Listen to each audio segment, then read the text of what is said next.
Namaste, Swagatam, Vanakkam, Namaskaram, welcoming you all to Vanakkam, this sir.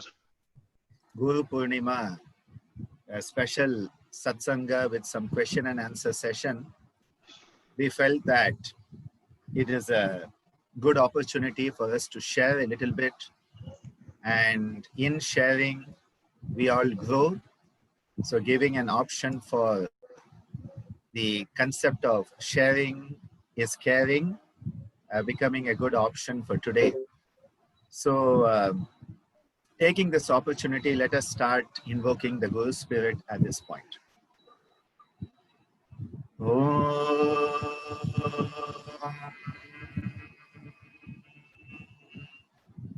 Tadvaram Paryaya Vidmahe Jnanalingeshwaraya Dhimahi Tanno Guruh Prachodayate Om Yoga Maharishi Dr. Swami Geetananda Giri Guru Maharaj Ki Jai. A very beautiful day for us to think about the Guru Spirit. That Guru Spirit that is enabling us to be the best us that we can be. The message of the Guru is not to be like the Guru, but to be your own Guru ultimately. That Guru Sakshat within us, that is the energy we would like to see manifest. And so I thought today, let us first start off just singing the first three lines of the Guru Stotra together. And then we will go on to some question and answers. I already have one question from Soundarajan. So we will start off with his question because he sent it earlier. And then from there, we will go ahead and try to take it forward in as possible and positive manner that we can. Om Agandamandalakaram Vyaptam Yena Characharam Tadpadam Dashitam Yena Tasmai Shri Gurave Namaha Om Guru Brahma Guru Vishnu Guru Devo Maheshwara Gurudeva Param Brahma Tasmai Shri Gurave Namaha Om Guru Adiranadischa Guru Paramadaivatam Guru Parataram Nasti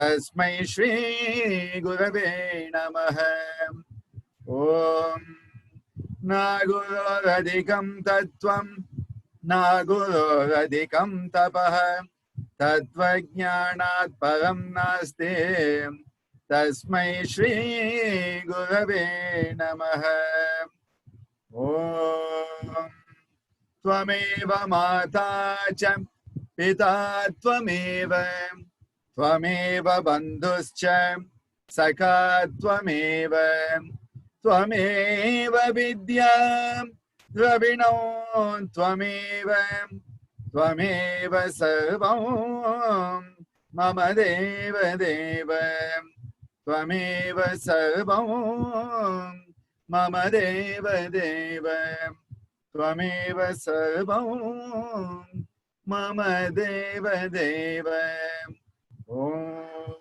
Shri Gurubhyo Namaha Hari Om. The question that Soundarajan had asked earlier is a question where he had said, why is it that the good people, the great people, the noble people seem to suffer persecution at the hands of the ignoble, unrighteous people? History has seen a lot of it, right from the times of Jesus Christ being nailed at up on the cross, all the Greek philosophers who had to drink poison, our own Mahatma Gandhi being shot, Martin Luther King having the same issue. I think when you look at it, human history has always seen that the person who is ahead of the time, because when you are noble, you are actually ahead of the time. And any who's ahead of the time becomes a threat. They become a threat to the other people who are locked in their conditioning. So when the common person is locked in their conditioning, they are going to feel threatened by anybody who is moving towards an unconditional state of being. When you start to move out of conditioning, you become a threat, and any threat has to be dealt with by eliminating it. And so there is a natural response, which is to sort of want to eliminate the threat. So anybody who can see in a world of the blind is a threat. Anybody who can hear in a world of the deaf is a threat. And this is basically just the law of life itself. This is why when we grow consciously, when we start to make the choices based on yama niyama and the higher aspects of yoga, what we start to realize is we may become a bit vulnerable to the common tendencies which are survival based. Because we are not caught in the survival race anymore. We have stepped out of it, and hence we become a bit vulnerable. And this is why it is important to remember that even if you don't bite, you must hiss at times. You must create a pranic field that can at least tell people that, well, this person will at least bark and hiss and roar, if not bite. I think it is very important, which is why Swamiji developed his anger as a tool to keep people away. And it was an effective tool because unless you were ready to go deep, you will not get past that. And I think each person has to have it. Now, it is also another way to look at it that all of this experience that happens in the manifest world is part of our learning experience. We are here, as Maharishi Patanjali says, Bhoga apavargatam drishyam. Everything exists for the sake of our experience and our liberation. So everything that happens to us, good, bad, or ugly, is there for our learning, our experience, and to facilitate us to attain moksha, kaivalya, mukti, nirvana. And hence, every experience in life should be welcomed as an experience for growth, as a teacher. And that is why there is nothing like a positive or negative experience in the bigger perspective. There are only learning experiences. At that time, it hurts. We are all human beings. So it does hurt a lot. And that is when we start to question, why do good souls suffer? Why do good people suffer? I'm trying to be good, and why do I suffer? And then we start to say, when I wasn't good and when I wasn't in yoga, I didn't suffer. And so it is yoga that is making me suffer. Well, it is about, sort of waking up, and that's what it's all about. Coming to the second question of Balaji, and then we'll come to Jnanadev's question. The question from Balaji is, when Guru sometimes ignores disciple, disciple gets hurt, as we get hurt from mom and dad. How to proceed in future? Why are we getting hurt? And who in us is getting hurt? It is our ego who's getting hurt, and it is our attachment that is getting hurt. Because we think the Guru should only look at me, the Guru should only hug me, the Guru should only put like to my Facebook page, the Guru should only say good words about me. And what we forget is, for the Guru, all the students are the same. They are all children of the same Guru. And the Guru is one who doesn't show partiality. And that is where it becomes difficult, because each one of the children wants mom and dad to be partial to them, but to be impartial, but to be partial to them. And that is what we expect from the Guru also. This is our ego wanting it. It is our ego seeking the attention. It is our attachment. And when we realize that even when the Guru is not talking about us, the Guru loves us. Even when the Guru is not posting our photo on Facebook, the Guru still loves us. And when we start to realize we and the Guru are one, And if we and the Guru are one, where is the duality? Where is the gap? And then we start to realize the Guru is the connectivity that we have with ourselves. The Guru is only the connecting principle between us and our own self. And then we realize the external Guru is only a medium.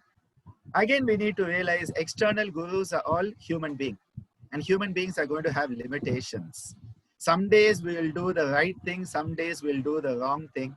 And I am not a Guru for sure, but one thing I know is that I have tried to be a guide, I have tried to be a friend, a mentor to many of my students.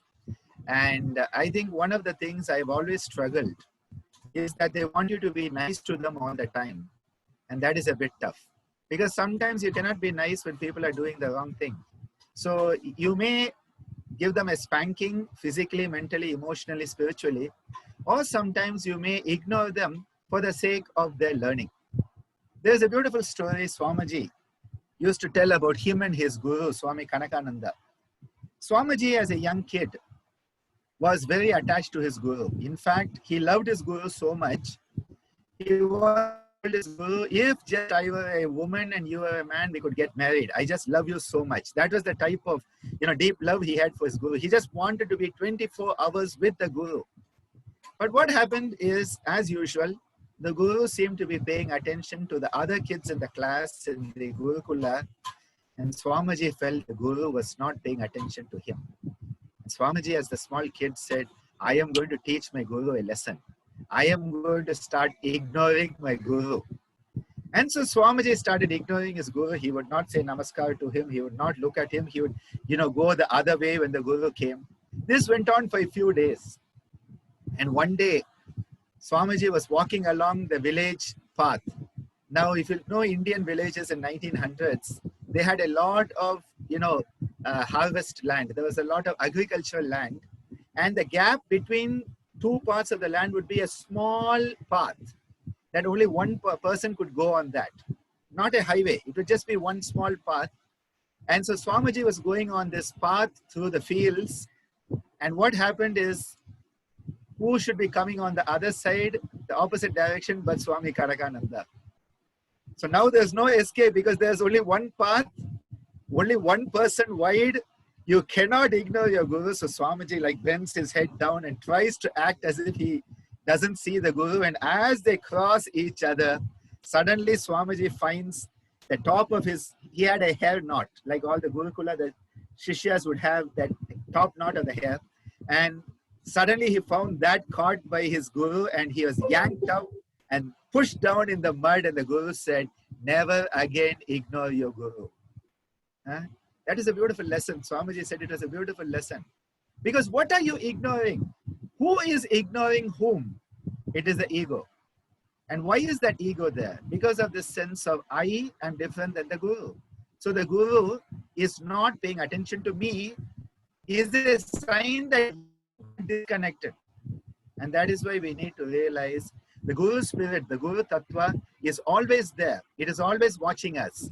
The Guru Tattva is never not watching us. It is never not with us. Another lesson I would like to give you is a lesson about a man who was very devoted to God. And this man, at the end of his life, he saw that there was a map given. At the end of the session, you get analysis. And so the analytic database that came up of his life showed footprints of him and God. Him and God walking along the path. And so there were two sets of footprints throughout his life. Very nice statistical analysis. And then suddenly he looked at it closer. And he said, there are 3 or 4 places in my life where there's only one pair of footprints. And those were the times I had the toughest of times. I was struggling to stay alive and my life was so miserable. And he tells to God, he says, see, during those tough times of my life, you were not there with me. It is only my footprints that are there. Where are your footprints? And God says, my dear son, those are my footprints because I was carrying you on my back at that time. And that is why there's only one set of footprints in those times and not 2. This is the same with the Guru. Never think the Guru is ignoring you. Never think you are different than the Guru. The Guru is within you. And the outside guru is only the means to ignite the inner guru in us. And that is why do not get attached to the form of the guru.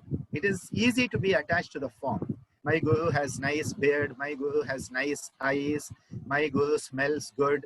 You know, like kids get attached to the mothers by smell. So I love the smell of my guru. Swami Shankaragiri Swamigal had a beautiful smell. He had a beautiful perfume smell, which was from all the vibhuti, the ash he used to have. And as a kid, it used to be amazing. He was in a room, you have this beautiful, pleasant smell. Okay, but the guru's smell is not what's important.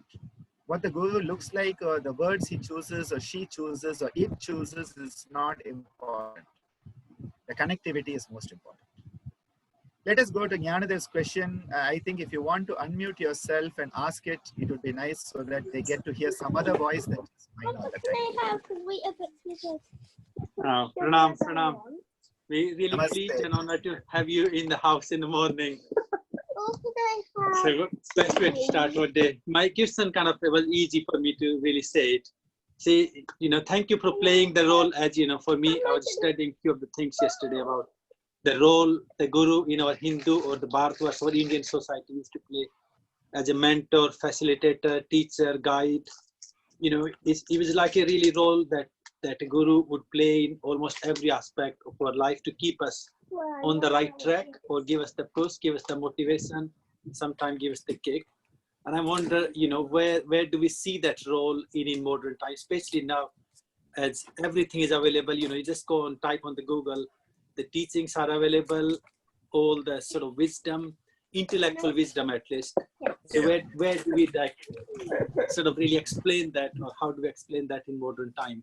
The importance of having you physically in our life, or like for other people, having a guru in their life. Yes. I think the issue with the concept of guru and in modern times is that there's a total anti-guru movement, and there's this new post-lineage yoga which has come up, which is trying to say that the teachings are different. You don't need a guru, you just need the teachings. And this is the total antithesis of the living tradition of yoga that says you need to connect to a living source. Because it is like saying, I like to give people the example, you have kidneys, you have a brain, you have lungs, and you have a heart. Now, I can take your lungs out of your body and put them on a tray and say, these are beautiful lungs of Jnanadev, and we can study the lungs and we can know everything about the lungs. But those lungs have no life unless they are within you, unless they are connected to you. So studying the lungs, studying the kidney, studying the brain, which is disconnected from the source, is like studying an anatomical autopsy. That is why I like to say modern yoga is Jada yoga, dead body yoga. And it is an anatomical yoga which is plasticized, because what has happened is we think that I am studying a lung, so I know all about lungs. You don't know nothing about lung until it is working in you. When you breathe and your lungs work within you mindfully, then you know everything about your lung. What you get in a model, a 3D model, a simulation model, an anatomy specimen, you can have lot of information. This many grams is one lung and there are this many million alveoli. You can have all that information, but you would not have experienced what a functional lung is unless you are connected to the source. That connection is what the Guru Shishya Parampara gives us. The Guru enables the teachings to come alive, and then they are no longer the dead teachings. They are not the Jada Yoga, but they become a Daibika Yoga, a Mahaprana Yoga, and they become the Paramatma Yoga, because then the universal self is coming through those teachings. Now, the reason people are scared of this is because so many so-called gurus in modern times have misused the power, the trust given in them by the students. And because of that, that word has started to mean someone who is interested in power, money, and having control over other people. And people say, I don't want a guru. What they actually don't want is someone who is after money, power, and control. But because they don't know what they want and what they don't want, they say, I don't need a guru, I don't want a guru, without realizing what the guru tattva is. The guru is not an individual. The guru is not an individual person, but the guru is the spirit. That guru tattva can come to us through our yoga teacher. It can be our maths teacher. My dance master, Adya Lakshman sir, he was a great guru. In so many ways, he was a spiritually realized master. My music master, Sri Rangam Ranganathan sir, he was a total jnani. He didn't practice asana pranayama, but he was a realized guru. And in my own life, I have seen so many people, your husband, your wife, your neighbor, your cat, your dog, anything can be your guru if they enable that guru spirit to come alive in you, that guru spirit to connect in you. Anything that allows you to connect to that guru tattva is to be encouraged in your life. But don't get attached to the physical presence. Do not get attached to the, the nomenclature. Do not get attached to the structure, which is where I say nowadays the dead guru phenomenon is very popular. The dead guru phenomenon is when your guru is dead, you can put the picture and you can say, my guru is guiding me to do this, my guru is guiding me to do that. And you can have a self-delusional psychosis that your guru is guiding you, because now the guru is dead, the guru is a picture, you can do whatever you want.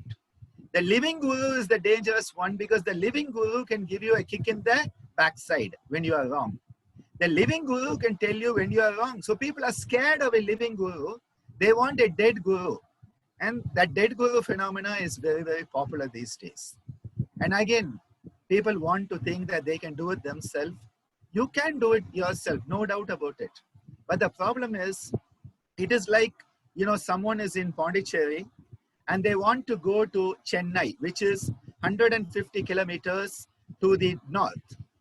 Now, if somebody says, Dr. Ananda, how do we get to Chennai? I will say, you have to go onto the highway here outside the ashram, go north for 150 kilometers. You can take a bus, you can walk, you can cycle, you can go by bullock cart, you can hire a cab, you can go on your motorbike, your cycle, you can do anything you want.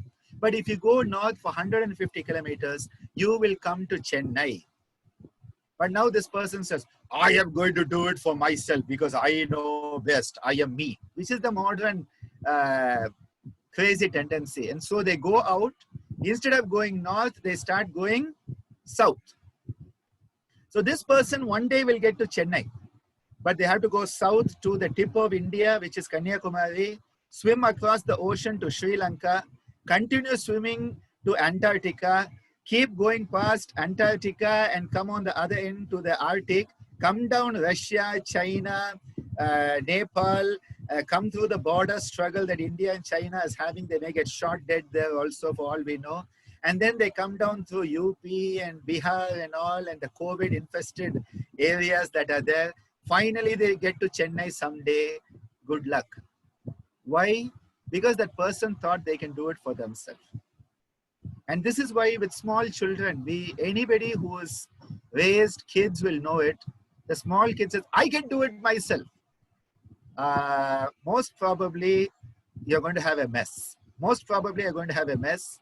And that is why, as a parent, how to help that child do it without interfering. I think here is the key in the Guru-Shishya relationship, is the Guru should be a parent who gives a support to the Shishya so that the Shishya can do it for themselves, but is a safety net when the Shishya is doing something wrong or falling away. You have the safety net, the scaffolding to support the person. This is what a parent needs to do. Let the children have the experience, but be there to support them. And I think that is the ideal guru, rather than the one who says, I tell you, do it this way. And if I tell you, do it this way, that is not really a guru. That is more of control and power and struggle. The guru will say, you can do it. I am with you. And this would be a good way that you can grow. So let's see how you can do it. And I am with you. We are in this together. That is the Guru-Shishya relationship, which is we, rather than I am telling you to do it, which is a power struggle and not a Guru-Chela relationship. So I think the issue in modern times, why post-lineage yoga has become very popular, is one is the egotistical tendency that I can do it for myself. I can learn it off the net and all. Yes, you can. And you can make a mess of stuff. People make up such messes because of that type of teaching, because they're not connected to the source. And again, like somebody going all the way around the Antarctic and Arctic to get to Chennai, people may get there, but that is rare. And that is why it is important to have someone who can guide us. The person may not have been to that full journey themselves, but they can give us a map, they can help us. So definitely I feel the Guru Shishya Parampara is vital in modern times too, but one needs to have a lot of viveka in choosing the Guru. One needs to be alert for red flags coming up whenever there's a lot of control issues coming up, or when you are being told to do things and being told do it because the Guru knows best. That was once upon a time okay. Nowadays one needs to be aware that if the Guru says do it because you will experience it, learn from your experience. That is what Swamiji said. He said, never believe anything I say because I say it. He said, never believe anything I say because I said it. He said, take it in, think about it, experience it. And if it is true for you, take it. If not, keep it in the back. And maybe later on it will be true. And if not also, just keep it away. But you have to experience it for yourself. You have to eat it. You have to taste that gulab jamun to know it is a gulab jamun, that Indian sweet, or pav bhaji, or whatever it may be. Yes. Whose question comes next now? I hope, Jnanadev, you are fine with that. Do we have a question? Yes, Meena has a question. You can unmute yourself. You need to unmute yourself first. I am, yes. Namaste and Vanakkam all of you. And Sir, Vanakkam, a special pranams to you on this day, special day. I don't know whether it is a doubt, but when you were talking now, I just thought I'll ask you this. Do you choose a guru, or are you guided to them, or the guru, does he appear? If your search is intent enough, Bhagavad Gita says that the guru appears before you. So what is the actual process? The traditional teaching, and first of all, thank you for that question because it's a good question. The traditional teaching is that when the student is ready, the guru appears. This is the traditional teaching. And yoga is based on the condition. The whole basis of yoga is we prepare ourselves for the experience. And that is why it is not that when you are ready, the guru as a persona will appear. What it means is that when you are ready, the guru tattva will come alive in your life. That is actually what it means. So it is not about the external guru coming into your life.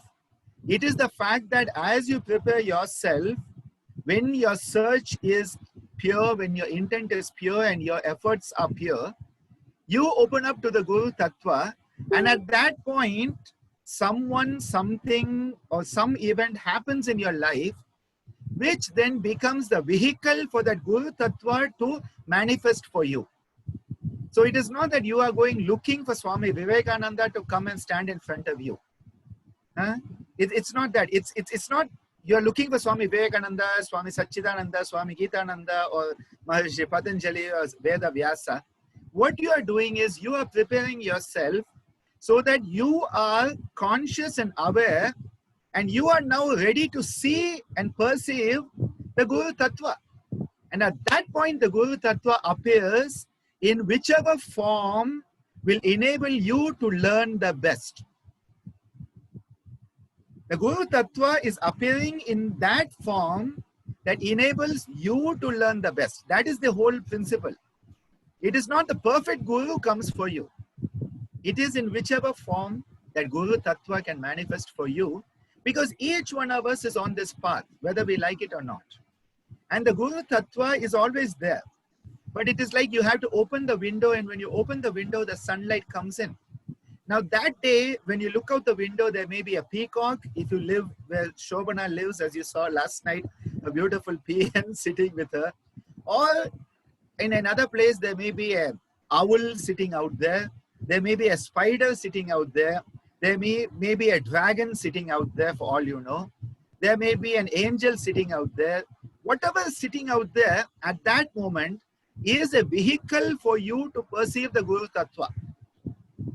That is why people like Dattatreya are said to have numerous gurus. And some of the gurus they have been like spiders. The spider can be a guru. Perseverance of a spider. The web is taken away and the spider keeps on building that web again and again. That was the message somebody needed. Somebody else needs the message that comes from seeing an elephant. Somebody has it from a dog. Somebody has it from the wife. Somebody, you know, the great Tulasidas, who gives us the Ramayana, he got awakened by his wife. She is the one who tells him, you had such a burning desire to come and meet me that you came across the river on a dead body. You came on a dead body across the river. You climbed up my balcony on a snake. If just you would have that same perseverance and that same drive to attain the divine, Kaivalya, Mukti, Moksha will happen to you. And at that moment, he bows to her and he leaves. And that is why he becomes Tulasidas, gives us the Ramayana. Amazing. And that is why we keep on we get caught in this thought a guru has to wear orange and have a long beard, be a little fat and, you know, give some good, nice sermons and speeches. No, not at all. And that is why this whole idea that, first of all, a guru has to be male, it can be female. It can be something which is neither male nor female. It can be an inanimate object also. I'll tell you that much. An inanimate object can also channelize the Guru spirit. And it can be an animate form also. So the whole thrust is on us getting ready for the Guru spirit, the Guru Tattva. And then it will manifest in whichever way will suit us. As Patanjali says, Yata Abhimata Dhyanadva. That is the concept that we are looking at. Thank you for that question, because this is something which is always a struggle. And one more small warning I like to give people. When somebody calls themselves a guru, watch out. Because in my life, all the true gurus I have met have not called themselves guru out of the humility of understanding what that term means. Deepika has a beautiful question here, Guru Seva. Why does Guru Seva come in? Because the student realizes what a gift they have been given by the Guru.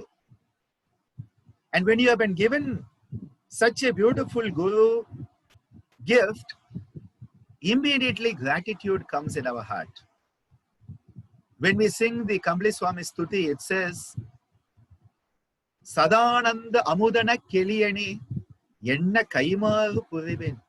You have given me Sadananda Amud, that eternal blissful nectar. Sada Ananda Amudu. Amudu means Amrita. Sadananda Amudana Keliyane, you have given me Yenna Kaimaru. What can I give back to you? Yenna Kaimaru Puriven. The gratitude comes because you realize what a gift you have been given.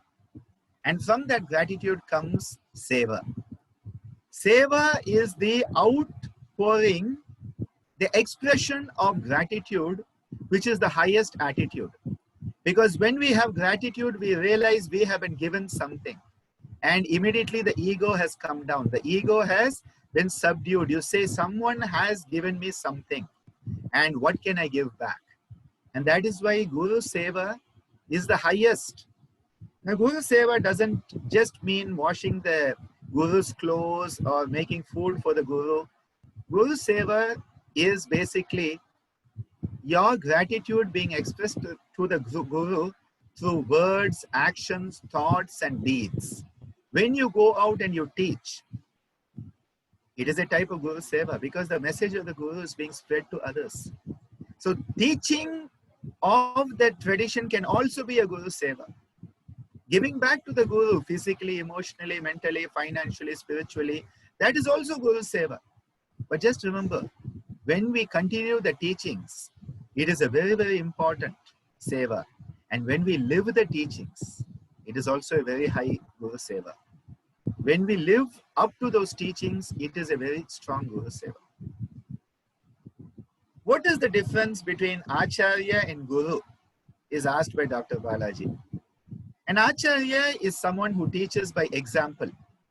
Achara means to live. Achar, Vichar, Ahar, Vihar. The word Brahmacharya, to live in tune with the principle of Brahman itself. Brahmacharya. And Acharya is one who lives the teachings and is a living role model of the teachings. Hence, is a role model, a living role model who shows us that it is possible to live the teachings. That is what an Acharya is. An Acharya is one who enables us to see, yes, we can live those teachings. There is an example who does it. But an Acharya is not necessarily a Guru. Because a Guru is one who has actually had the highest perspective. That highest perspective, which is the perspective of the universe itself, which means a very exalted state of view. And when you can see things from that perspective, things are very different than when you are down at the bottom of the mountain. And that is why the Acharya is often still at the bottom of the mountain, living as an example for those who are at the bottom of the mountain, that yes, it is possible to live and climb the mountain, but the Guru is one who has perceived the highest and is from there helping us by saying, yes, it is possible. There is an exalted perspective that is possible. You too can be that. As the Buddha is said to have once told a beggar on the street, he told the beggar, he said, what you are, I once was, and what I am, you once will be. We all have that. You can be that highest. Do not think that only some people are chosen. It is the ones who choose. And that is why Costin's question, at times I may not agree with what my Guru says or does. Does this hinder my capacity to evolve? It doesn't hinder at all. Because a true Guru is not bothered whether you agree or not. It is only the false Guru who is worried about you agreeing, because the false Guru wants to have control over you. And if you think differently, you are no longer a sheeple. Now you are no longer part of the herd. The modern Gurus, in quotes, they want to have more and more people, more and more organizations, more and more, sheep. Sheeple, they call it. And so they don't want people to think differently. Oh, no. You have to. Huh? The real Guru doesn't care. Huh? You don't agree, so what? That is your business. And that is why what I say is that there is no need for the student to agree with the Guru at all. There's no need for the student to agree. In fact, the student should disagree. Because when the student disagrees and is consciously doing, now see this egotistical disagreement, that is different. But if you consciously disagree, what you are doing is actually you are testing out new hypotheses. It is like a research scholar being guided by the mentor should be testing out different hypotheses and saying which of these hypotheses is true. Not just my guide has said it, so it must be true. No, you have to test it out. And the guide should be willing to say, okay, fine, go through this testing process, but just remain focused. I think the most important thing is just because we do not like what the Guru says and we disagree, what we may be doing is actually going out of focus. And that is why one needs to understand what is very, very important here. It is that we need to have a sense of Shraddha. Shraddha, which is conviction and faith. The second is Virya, Smriti, and then Samadhi Prajna, as Patanjali says. Which means that you need to have that focus on keeping on that path. I'm not even saying the same Guru. I'm not even saying the same Guru. What is very important is, are you focused on the path? Because then the disagreements are not going to throw you off the path, but the disagreements will actually enable you to see the path better. But if you are not focused on the path, every disagreement is throwing you off by 2 kilometers, and then you can never come close to it. And yes, I think Tejasvi, the concept is that the Guru coming is that it is part of us growing up also. It is like the student maturing also. Because, you know, we have teachers in kindergarten, we have teachers in play school who help us a lot, they guide us a lot. But we would not really call them a guru in that way. But then as we grow, we mature, and then we come into that level where then the spirit of the guru, we are more ready for it. Initially, we are more ready for an instructor. And this is something Dr. Meena and I always joke about, because at SITER, we deal with many types of students. And there are many students who, if I take a class, it will be too boring for them. They love Dhanush and Charulata's classes. And Dhanush and Charulata are a hit with those students. Those students need Dhanush teaching level. That is the level that they enjoy the best. Then there are others who enjoy Dr. Meena's level, those who enjoy Daya's level. And similarly at CYS, Balaji would have seen those who enjoy Balaji's level, those who enjoy Achyutan's level, or Meera's level. And it is just that people are seeking what is sort of suitable for them, compatible for them at that time. And then they grow. And as they grow, they come to that. Guru Bina Nidhi, how can salvation be attained without a guru? Very true. My own personal view is that the guru is the boatman or the boat woman. And you are trying to get across the river, the ocean, not just a river, the ocean in spate. It's like the cyclonic ocean, and you are trying to get across it. You need someone who knows the way and knows how to get that boat from point A to point B. And what does the guru do? The guru enables you to go from point A to point B, but then after that, you have to continue your journey. The guru stays in the boat. The guru doesn't do the journey for you. The ultimate journey is your own journey. It is the individual's personal journey, but the guru has to be there for quite a part of it, because it is going to be quite tough otherwise. And this word guru, for me, I think in modern context, it's very tough, because that word has come down to mean something that it is not. You have a market guru, a cricket guru, a statistics guru. And I'm like, seriously, we have, you know, a guru is a transcendental, and someone who enables you to transcend from the material to the immaterial, from the physical to the subtle to the causal. And just because somebody has a lot of knowledge in a field, we think they are a guru. They have knowledge in that field. Call them an upadhyaya, call them an acharya, upasaka. You know, these are words that are, in Sanskrit, there are many words for many type of teachers. Yes, Jnanadev, I see you have one more question. Oh, thank you. I wasn't really sure how do I put it into the words, but this is something, you know, I used to struggle quite a lot for many years. And I guess especially in Indian culture, this whole we're drawn to the mysticism and sort of the esoteric or the ethereal concept of guru. And you know, many times we have the guru who is teaching us the life lessons, which are obviously, as you mentioned, they're quite painful many times. But why is it so much drawn into the mysticism, and then the crowd follows those gurus more than the people who are actually giving us the right tools, right practices that we actually need? And how do we break it? Why is it that Big Mac, Big M is so popular compared to health food? It's the same thing. Huh? It's as simple as that. Because we know that health food is good for us.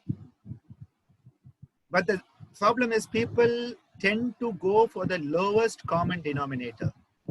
And this is actually what it happens. And that is why Amma often talks about potato merchants and diamond merchants. And she says potato merchants deal with huge quantity, whereas diamond merchants are dealing more with small quantities and higher quality. And that is why one has to move from being in the potato market to the diamond market. That's actually just to put it in a funny way. But what happens is we have a tendency to go for that which is pleasing.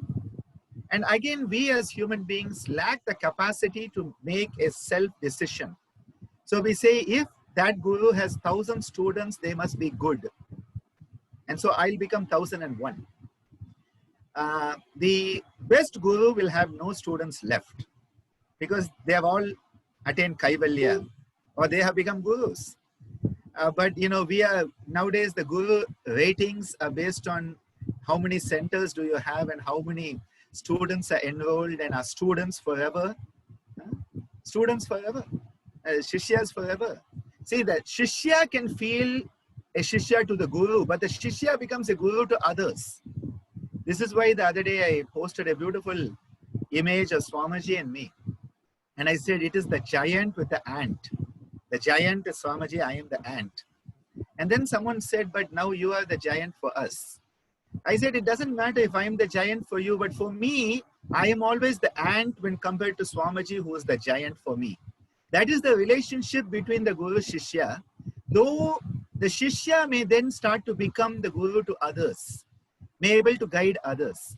I think this is where the person is never stuck. It is not slavery. Please understand, a Shishya is not a slave to the Guru. And this is again where the issue has come, because the seva is done from the heart. You are talking to the Guru and you are doing for the Guru out of love, not out of bondage. But because people cannot see it externally, they think, oh, this is another form of slavery. So the Indian Guru-Shishya relationship is a slavery-based relationship. This is what happened because people put a totally different cultural perspective on this. And I remember once I was teaching abroad, and my hosts had told the students, when Dr. Ananda comes in, you should get up as a mark of respect. And one of the students actually decided to not come for my course because they said, if Dr. Ananda expects us to get up when he comes in, then he should get up when we come in because we are all equal. And I said, I have no issue with it at all. I don't care whether people get up or not. That is their business. It doesn't demean me if somebody is sitting or not sitting. Why do I care about it? But because the person who was hosting me, because of their affection for me, they were expressing what they felt to the student. The student looked at it as an old, you know, the Lord comes in and the slaves stand up type of mentality, which is not what it was at all. And then later on, after I had been there and left, and everybody told that person how nice it was with Dr. Ananda, who is not, you know, that person who wants all of this, that person felt so bad that they missed my classes. Now, who's the loser? Not me. That person lost the opportunity. That is their business. And this is because culture and ethos, and it is taken as a master-servant type of relationship. The Guru-Shishya is not master-servant at all. The Guru-Shishya is a love, devotion-based, heart-to-heart relationship. And just because the Shishya is serving the Guru doesn't think of the Shishya as a servant. That is the very big thing here. But externally, people see it, oh, you're always serving your Guru, you must be the servant. You know, they're treating you like a servant. They are not treating you like a servant, but the other person doesn't know it. It is like in Indian families, the way, you know, the women in the family serve others. It is out of love, it is out of devotion. And then you take an externalized perspective, you say, oh, women are made the slaves in the family, which is not the attitude for that woman. That woman was doing it out of love. She was happy. She was cooking for you happily. And if you ate that food, she felt satisfied that her love had been expressed and you eating that food were accepting her love. But then externally, we look at it in a different way. And I think what happened is there have been a lot of these externalized perspectives that have been put onto the Guru-Shishya relationship. And hence we have had this type of issue. Manjari's question, does the Guru instinctively know what a student needs or what is the path? Yes. The reason I will say yes is that the Guru is looking at things from a higher perspective. And from that higher perspective, you see where that student is, where they have come from, where they can go. And it's like you are seeing that whole blueprint from an eagle's eye view, whereas that student is down at the ground zero and they have no idea where that path has come from or where they are going. And this is why the perspective of the Guru is always trusted, because it is coming from a detached, dispassionate, Vairagya, Viveka based higher perspective. I'm talking about a true Guru, not someone who's trying to get money out of you or get, anything else out of you. That's a different story. That's a businessman. And I'm not talking about the businessmen masquerading as gurus. That's a different issue. But a true Guru absolutely knows what that student needs, where that student has come from, how they can get there. As Maharishi Patanjali tells us, Heya Hetu Hana Upaya, the four-pronged Chaturvyuha model. What is the problem? What is the cause of the problem? Where can you go for the solution? And what do you need for that solution? Heya Hetu Hana Upaya, which is the fundamental aspect in yoga as a therapy. That is a fundamental aspect of relationship also.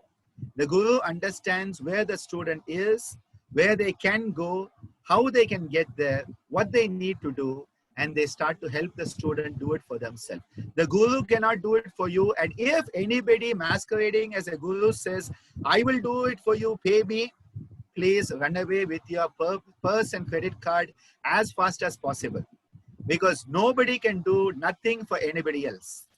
Okay? They can guide you, but you have to walk the path for yourself, because you have to burn out your karma. Nobody else can burn it out for you. As simple as that. And I think this is so important.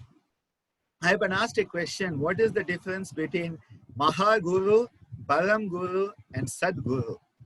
Now these are all these, sort of expanded nomenclature, because in India, we never limit anything.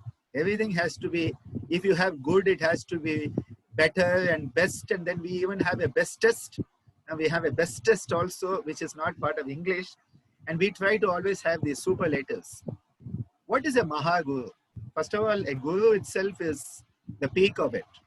What is a Mahaguru? It is basically someone who has understand the grand picture. What is a Param Guru? The one who is the originator of a tradition. So the term Param Guru, for example, will say Swamiji as our Guru, then the Param Guru is Kanakananda. If Swamiji and Shankaragiri are the Guru, Kambali Swami is the Param Guru. So Param Guru is in reference to a Parampara. That is where the Param Guru term comes in. Sadguru, the Guru who understands the reality. The highest reality has been understood by that Guru and guides us towards it. Nowadays, these terms are used by people very, very casually, and one has to be very careful of this word. Whenever I find a Facebook friend request with words like Guru in their name, most probably I do not accept those friends, because I am not worthy of such highly evolved souls to be on my FB friend list. Today I had a couple of them who are Yogi so-and-so and Mahaguru so-and-so. And I just delete those friend requests, because to me that is a lot of delusional psychosis. We are talking on Guru Purnima, a day where the Guru spirit comes alive more powerfully. I think what we need to realize is ultimately we are the Guru we need for ourselves. we are the guru we need for ourselves. And who is that guru that we are to ourselves? That is that aspect of us which is actually the universe itself, that Ishvara. And as we purify ourselves, as we clean away the mala, as we move from the tamasika to the rajasika to the sattva, and we come closer to that highest Purusha, Ishvara, we start to connect. And what is the key? Maharishi Patanjali tells us very clearly. Swadhyaya. Swadhyaya is the key to you connecting to your own guruship, or guruhood, or own inner guru. Because Swadhyaya, Patanjali tells us, Ishta Devata Samprayoga. You become one with your own innate divinity. And who is that innate divinity? Purvesham api guruhu kalena navachedat. That guru who is timeless. You connect to your own divinity. And to connect to your own divinity, you need some help externally. So the external guru, their job is sort of to help you connect to your internal guru. And once you connect to your internal guru, the external guru may move away. Or you may move away. And there's nothing wrong. It is not that you don't like your guru or the guru doesn't like you. It is just now you're on to the next level. And the guru has to take the boat back to get a few more people to this side of the river. You're already on that side and you have to continue your journey now. I think that's a good place to stop today. Something in me just said, have a nice chat with people who you love and people who love you, and connect on this Guru Purnima day. We are going to have a beautiful evening with Ammaji this evening, and this Guru Purnima is a different type of experience. So wishing you a wonderful time, and I get to teach another 2 hours tonight, thanks to Jnanadev and Deepika and their new yoga therapy course. So it's nice that I'm going to be teaching so much today. I think that is the best way for us to connect to that inner guru. Keep sharing, keep teaching, and you start to connect more and more.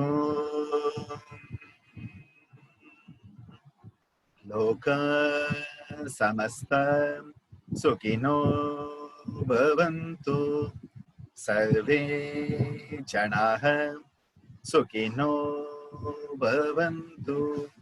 Om Shantihi Shantihi Shantihi Om. See you all later. Thank you for being here. Have a wonderful day.